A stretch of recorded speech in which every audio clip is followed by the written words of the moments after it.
préfet de région Philippe Gustin qui évoquait il y a quelques minutes au micro de Pierre-Emmanuel l'application des mesures du plan 3 de l'épidémie sur nos territoires de l'archipel guadeloupéen. Monsieur le préfet Philippe Gustin, nous sommes dans une situation qui a évolué. Madame la ministre des Outre-mer, Madame Brigitte Girardin, concrètement, comment on adapte les décisions gouvernementales ici, localement, en Guadeloupe? Alors vous avez raison, la situation elle a évolué. D'abord parce qu'il y a eu ces réunions que j'avais annoncées avec la ministre quasiment toute la journée. Et puis vous le savez, nous avons un décès en Martinique, donc le premier des Outre-mer. Et naturellement, les hésitations qu'on pouvait encore avoir hier sur l'adaptation, sur les délais, je l'avais dit, on pouvait peut-être penser que ça arriverait un petit peu plus tard dans la semaine, précipite les choses. Et donc, il a été décidé avec la ministre là de mettre en œuvre l'ensemble des mesures arrêtées par le Premier ministre et qui ont été repris dans un arrêté ce matin publié au journal officiel et de mettre en vigueur ces mesures dès ce soir minuit. Autrement dit, plus d'adaptation, on est au même niveau que la nationale. Exactement, on est au même niveau que le national.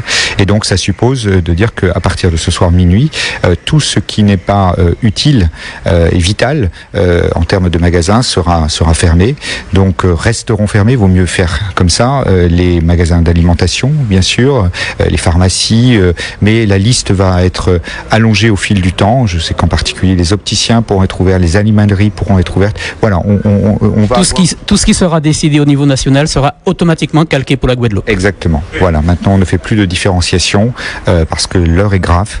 Nous avons un nombre de cas qui se développent tant en Martinique qu'en Guyane, avec ce décès en Martinique. Et donc maintenant, il n'y a plus à hésiter et il faut s'aligner sur les dispositions qui sont prises, non seulement, vous le savez, dans la France hexagonale, mais aussi dans la plupart des pays européens. Est-ce qu'au niveau de la Guadeloupe, on a une évolution de l'état sanitaire des personnes qui ont été affectées? À l'heure où je vous parle, on est toujours sur 5 cas qui ont été testés positifs, avec des personnes dont nous prenons régulièrement des nouvelles qui sont confinées chez eux, je vous le rappelle, et qui vont bien. Nous avons naturellement une attention particulière pour tous ceux qui sont revenus de croisière. Donc je vous rappelle aussi qu'ils doivent rester chez eux, confinés chez eux pendant 14 jours. Et à ce stade, nous n'avons pas de remontée. Nous avons eu, je crois, 1 ou 2 remontées aujourd'hui de gens qui souhaitent être testés. Donc les tests sont faits et nous connaîtrons le résultat demain.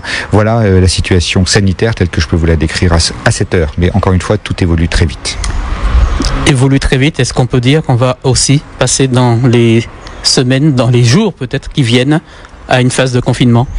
Alors c'est possible. C'est une question d'actualité. On sera aujourd'hui purement et simplement dans l'alignement sur les dispositions qui seront prises au niveau national.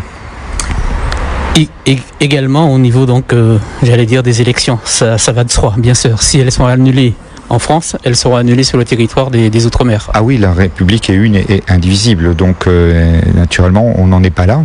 Vous vous souvenez, quand on m'a posé la question hier dans vos studios, j'ai dit que tout était tellement évolutif qu'il fallait rester extrêmement humble par rapport à l'évolution de cette pandémie aujourd'hui. Et donc, il faut suivre les actualités heure par heure, mais les actualités diffusées par le canal de la préfecture, par le biais des médias, et ne pas croire surtout à toutes les fake news, parce que j'en ai vu encore beaucoup aujourd'hui qui circulent. Et je rappelle la responsabilité de chacun. Les gestes barrières restent aujourd'hui, et quoi qu'il en soit, les meilleurs moyens de retarder le développement de la pandémie. Monsieur le préfet, je vous remercie. Voilà les précisions du préfet de région Philippe Gustin au micro de Pierre-Emmanuel. C'est à présent l'heure de l'ouverture de la libre antenne. Je rappelle que nous avons 2 spécialistes. Le professeur Pierre-Marie Roger, chef du service des maladies infectieuses au CHU qui est en studio avec nous.